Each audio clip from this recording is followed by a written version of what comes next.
Esta noche no estamos viendo un ataque más, estamos presenciando el momento en que el equilibrio de poder en Oriente Medio acaba de romperse frente a nuestros ojos. 1000 misiles no solo cayeron sobre Israel, también cayeron sobre la idea misma de que el sistema actual podía contener esta guerra. Si quieres entender lo que realmente está pasando, sin filtros, sin narrativas suavizadas, suscríbete ahora, dale like.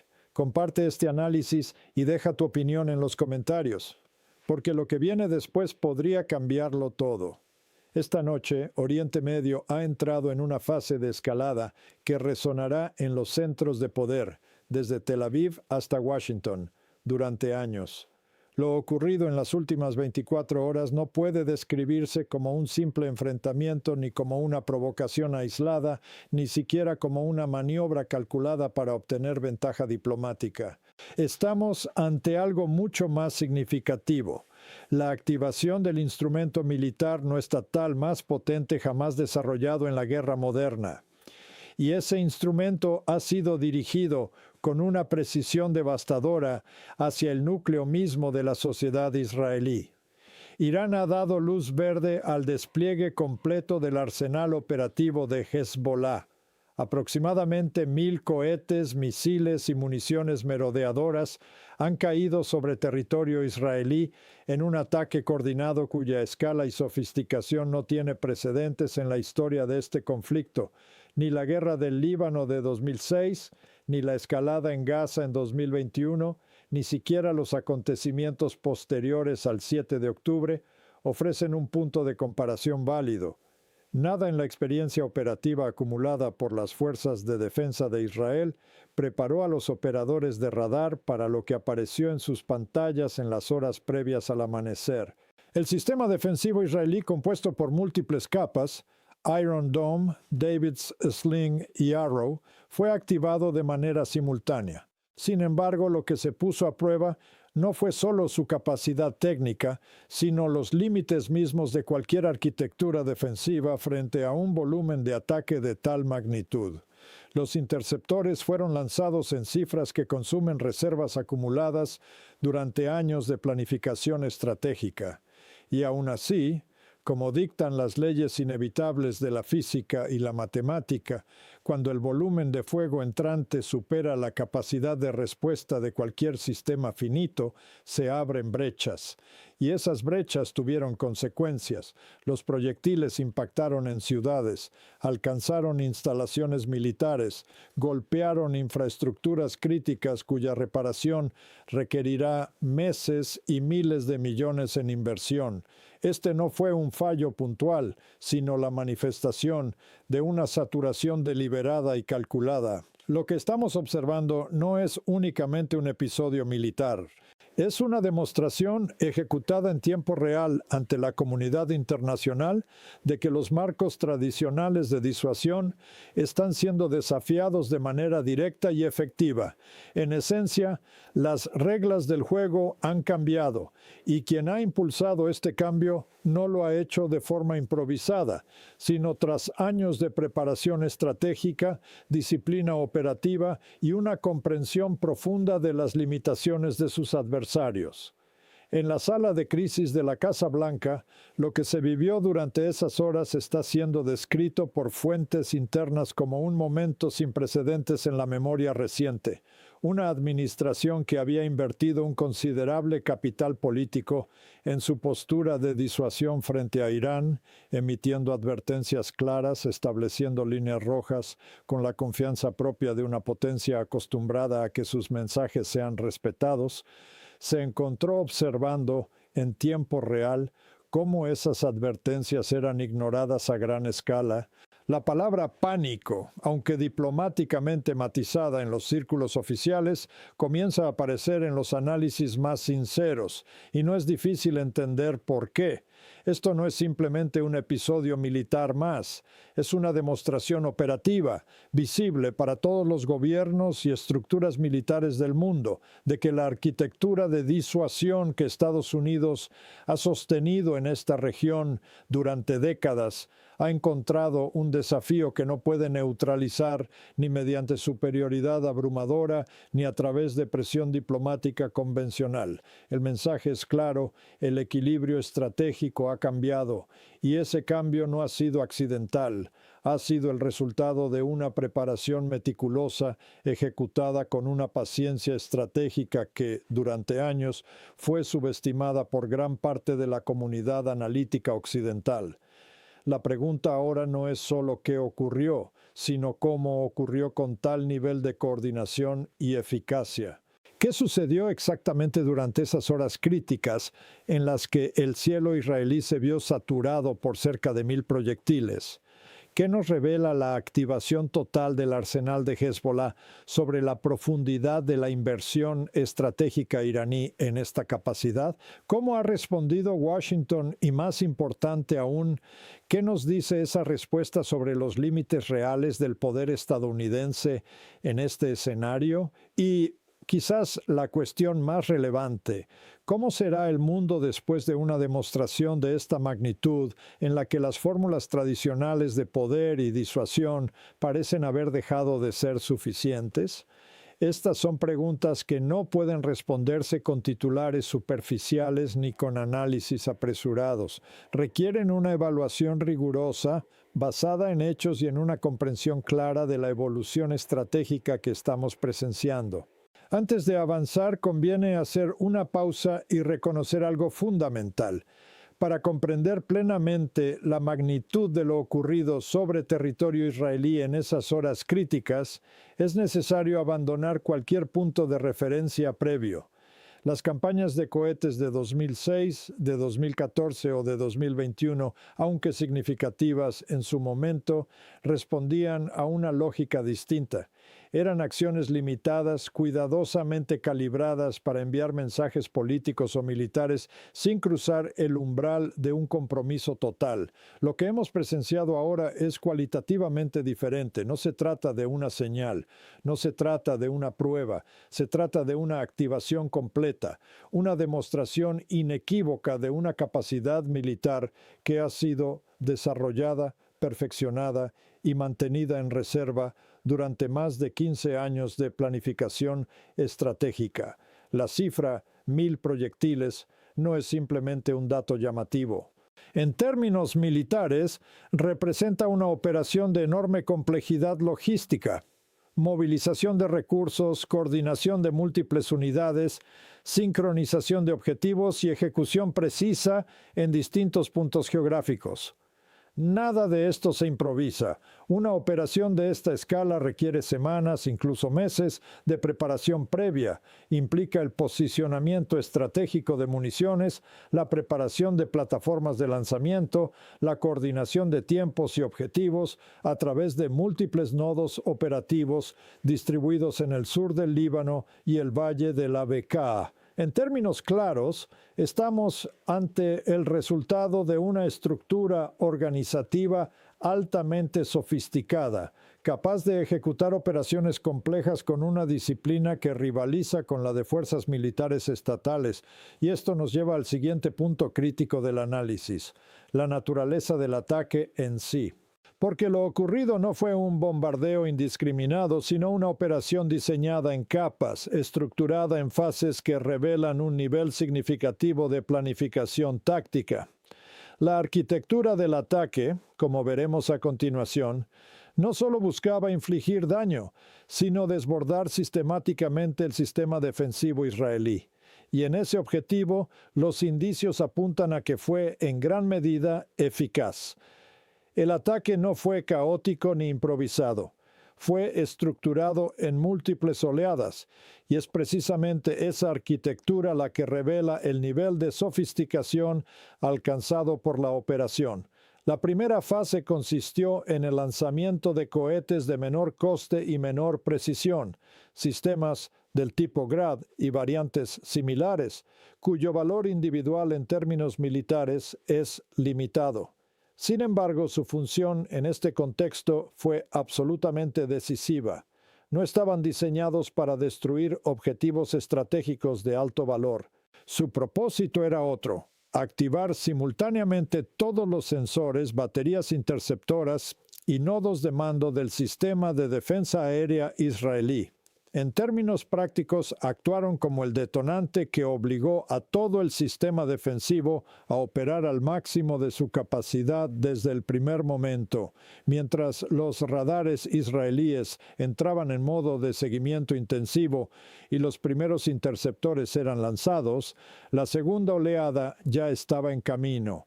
Esta segunda capa incluyó cohetes de medio alcance, con mayor precisión y cargas explosivas más significativas, capaces de alcanzar centros de población clave como el área metropolitana de Tel Aviv, Haifa y otras ciudades costeras del norte. Aquí, el patrón de ataque ya no era simplemente volumétrico, sino selectivo. Los objetivos no fueron elegidos al azar. Respondían a un proceso previo de inteligencia que identificó puntos de impacto con alto valor combinado: militar, económico y psicológico. Se trataba de maximizar el efecto del ataque más allá del daño físico inmediato, afectando también la percepción de seguridad de la población civil y la estabilidad operativa del Estado. Sin embargo, fue la tercera oleada la que marcó un punto de inflexión en términos cualitativos. En esta fase se emplearon sistemas de misiles guiados de precisión, equipados con tecnología de navegación y guiado terminal de origen iraní. Estos no eran proyectiles improvisados ni de trayectoria errática. Fueron dirigidos contra objetivos específicos de alto valor estratégico: aeródromos militares, instalaciones de radar, infraestructuras portuarias y centros de generación eléctrica. La precisión observada no deja lugar a dudas. Estamos ante una capacidad operativa que ha integrado y dominado tecnologías avanzadas de guiado, elevando significativamente el nivel del enfrentamiento. Cuando este tipo de armamento impacta, no lo hace de manera aproximada. Alcanza su objetivo con un margen de error medido en metros, no en cientos de metros. Paralelamente y de forma integrada en todas las fases del ataque, operaron municiones merodeadoras, los llamados drones suicidas, que se desplazaban a baja altitud, aprovechando el terreno para evadir los sistemas de detección temprana. Su función no era replicar el papel de los cohetes, sino complementarlo. Mientras los cohetes generaban volumen y saturación, los drones buscaban las debilidades, los puntos ciegos del radar, los espacios entre zonas de cobertura de las baterías interceptoras, los ángulos de aproximación que la geometría del sistema defensivo no podía cubrir completamente. El efecto combinado fue exactamente el que los planificadores de la operación pretendían lograr: una sobrecarga sistemática seguida de una explotación igualmente sistemática de esa sobrecarga. Las primeras en experimentar esta saturación fueron las baterías Iron Dome desplegadas en el norte. Cada una de estas baterías dispone de un número finito de interceptores, y una vez agotados, el sistema requiere tiempo para recargarse, un intervalo crítico durante el cual el área protegida queda expuesta. Cuando múltiples baterías alcanzan ese punto simultáneamente, las brechas en la cobertura se multiplican a un ritmo que supera la capacidad de respuesta del mando y control. Al mismo tiempo, otros sistemas como David's Sling, diseñado para amenazas de medio y largo alcance, y Arrow, orientado a interceptar proyectiles de mayor altitud y alcance, estaban operando bajo presión, procesando múltiples objetivos de forma simultánea. Cada capa del sistema funcionó conforme a su diseño. Pero el problema no fue el fallo individual de los sistemas, sino la magnitud de la demanda impuesta sobre ellos. El volumen de amenazas simultáneas superó la capacidad total del sistema integrado. y aquello que excedió esa capacidad alcanzó el suelo. Las cifras exactas de penetración probablemente permanecerán clasificadas durante un tiempo. Sin embargo, los datos disponibles a través de fuentes abiertas, impactos documentados, imágenes satelitales, evaluaciones preliminares de daños, apuntan en una dirección clara. La penetración no fue marginal, fue significativa. Incendios visibles desde el espacio en el norte de Israel, impactos confirmados en el área metropolitana de Haifa, daños en infraestructuras críticas en múltiples ciudades de manera simultánea.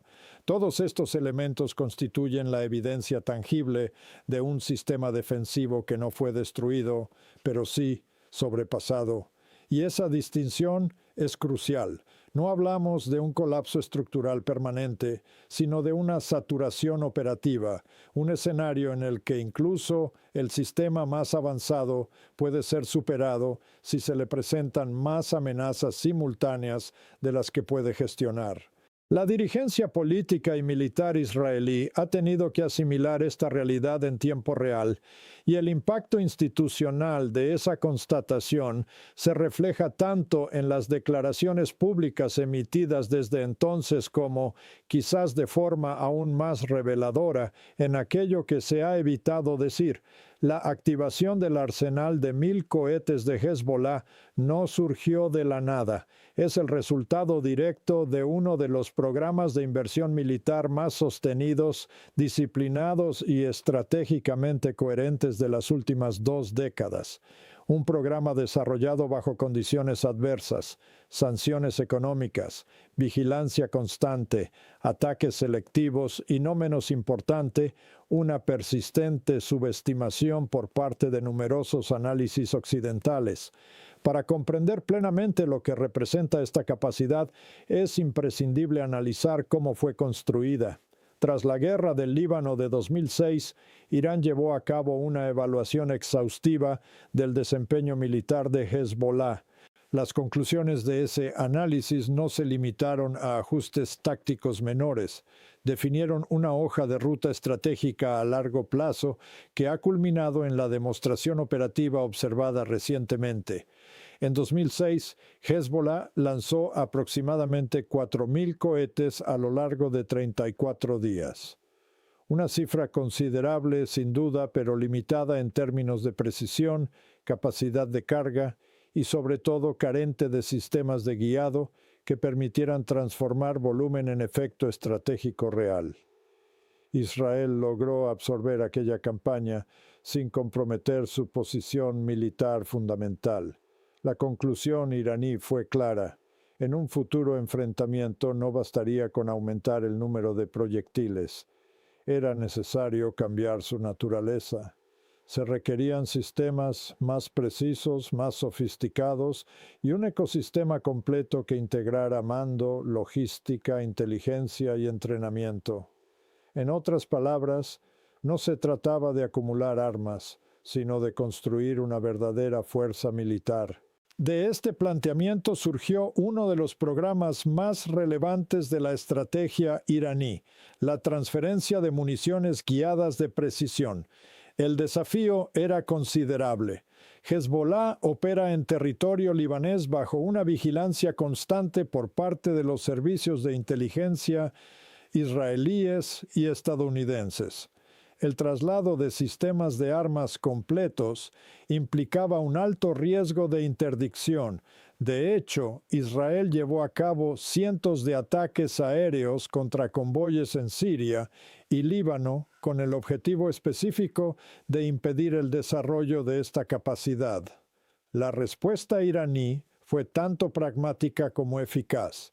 En lugar de depender exclusivamente del traslado de sistemas completos, fáciles de detectar y destruir, optó por transferir componentes, tecnología de producción, conocimientos técnicos y capacidades de ensamblaje, elementos mucho más difíciles de rastrear y neutralizar. El resultado fue la creación de una capacidad de producción local, o al menos semilocal dentro del propio Líbano, una infraestructura dispersa, oculta y menos vulnerable a las campañas de interdicción aérea. En este contexto, la familia de misiles Fateh-110 y sus variantes evolucionadas se convirtió en el núcleo del componente de precisión del arsenal de Hezbollah. No se trata de armamento improvisado. Son misiles balísticos guiados, con un margen de error, conocido como error circular probable, medido en metros. Esto significa que, cuando se emplean contra un objetivo específico, la probabilidad de impacto directo es significativamente alta, y este nivel de precisión cambia por completo el cálculo estratégico. Un arma que puede impactar con exactitud una instalación crítica no es simplemente un instrumento de presión, es un factor de disuasión en sí mismo. Paralelamente al desarrollo de misiles, Irán invirtió de forma sistemática en la capacidad de drones de Hezbollah. Esta inversión siguió un patrón ya observado en otros escenarios donde Teherán ha proyectado su influencia: Yemen, Irak y Siria. En estos teatros, los sistemas de drones iraníes han sido probados en condiciones reales, enfrentándose a defensas avanzadas y evolucionando en función de la experiencia acumulada. Cada operación ha aportado datos, cada enfrentamiento ha permitido ajustes. Cuando estos sistemas fueron desplegados recientemente sobre Israel, no eran prototipos experimentales, eran plataformas operativas maduras, con eficacia demostrada en entornos complejos. Otro elemento clave de esta arquitectura militar es la infraestructura subterránea. El sur del Líbano alberga una de las redes militares subterráneas más extensas jamás construidas por un actor no estatal. En ella se integran posiciones de lanzamiento, depósitos de armamento, centros de mando y nodos logísticos, todos protegidos bajo una estructura fortificada que ha resistido años de ataques aéreos. Esta red no solo proporciona protección, proporciona continuidad operativa, capacidad de ocultamiento y resiliencia frente a intentos de neutralización. Es, en esencia, la base que hace posible operaciones de gran escala como la que se ha observado. Sin embargo, más allá de la tecnología y la infraestructura, existe un factor aún más determinante: el componente humano, la formación, la cultura de mando, la disciplina táctica y la capacidad de coordinación que permiten ejecutar una operación de 1000 cohetes con el nivel de sincronización observado no se desarrollan de forma espontánea, son el resultado de años de entrenamiento estructurado. Durante este tiempo, asesores del Cuerpo de la Guardia Revolucionaria Islámica de Irán han trabajado estrechamente con la estructura militar de Hezbollah, no solo transfiriendo conocimientos técnicos, sino también doctrina operativa, metodologías de mando y una cultura organizativa orientada a conflictos de alta intensidad. Lo que se activó recientemente no fue simplemente un conjunto de armas, fue una organización militar completa, una estructura capaz de planificar, coordinar y ejecutar operaciones complejas en múltiples puntos geográficos de manera simultánea, enfrentándose a un adversario con uno de los sistemas de defensa aérea más avanzados del mundo, y lograr aún así un efecto estratégico tangible. Reducir esta realidad a la etiqueta simplificada de grupo insurgente no solo es impreciso, sino analíticamente insuficiente. Estamos ante un actor que ha alcanzado un nivel de sofisticación que exige una reevaluación profunda de los marcos tradicionales con los que se interpreta este conflicto. Y lo más relevante es esto: esta capacidad no surgió por accidente, fue diseñada, financiada y desarrollada con intención estratégica clara, y ahora ha sido demostrada. La imagen de la sala de crisis en Washington, en las horas posteriores a la activación total del arsenal de Hezbollah, es una que la actual administración estadounidense tendrá que gestionar políticamente durante mucho tiempo. Se trata de una administración que había construido una narrativa pública clara frente a Irán, Presión máxima, restauración de la disuasión y consecuencias firmes ante cualquier acto de agresión. Sin embargo, lo que se observó en tiempo real fue una prueba directa de esa postura. Y desde una perspectiva estrictamente operativa, esa prueba ha evidenciado limitaciones. La exposición política es significativa precisamente porque la postura era pública y el desafío también lo ha sido. Declaraciones previas sobre la supuesta contención de Irán basada en la credibilidad de la disuasión estadounidense ahora se enfrentan a una realidad difícil de ignorar: un ataque coordinado de gran escala sobre territorio israelí y una respuesta estadounidense que, hasta el momento, ha sido contenida. Para analizar con precisión la situación de Washington, es importante reconocer un hecho fundamental. Estados Unidos dispone de una capacidad militar extraordinaria en términos absolutos. Los recursos del Comando Central, CENTCOM, la proyección de poder aéreo y naval, y la infraestructura de inteligencia desplegada en la región son elementos reales, tangibles y altamente sofisticados.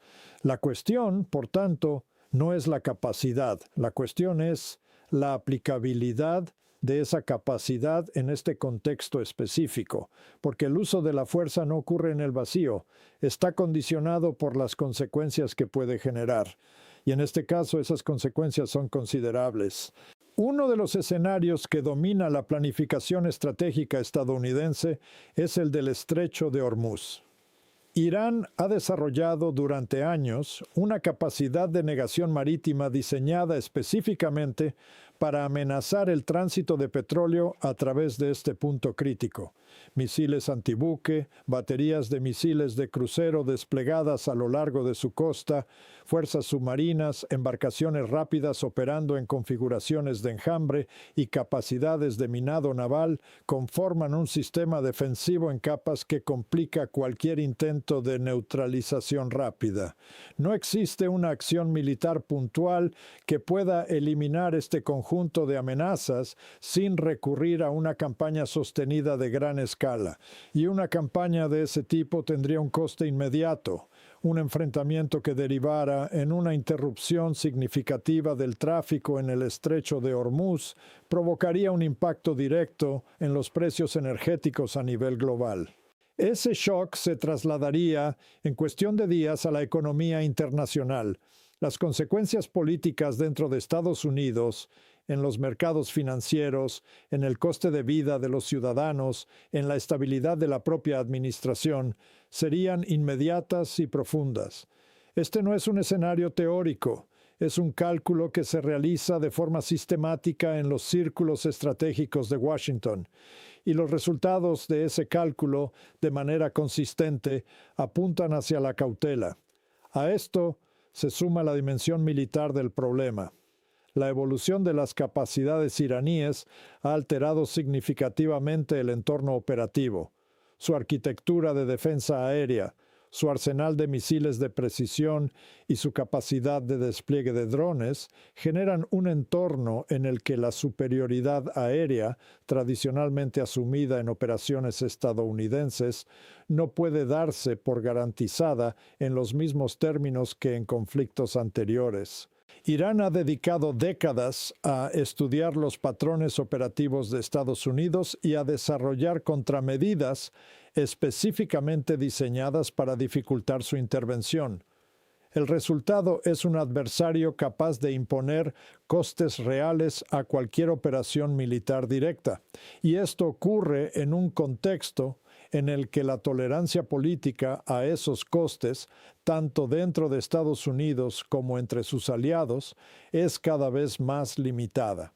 La combinación de estos factores explica la postura actual de Washington. Por un lado, una retórica firme, un aumento del apoyo militar a Israel, intercambio intensificado de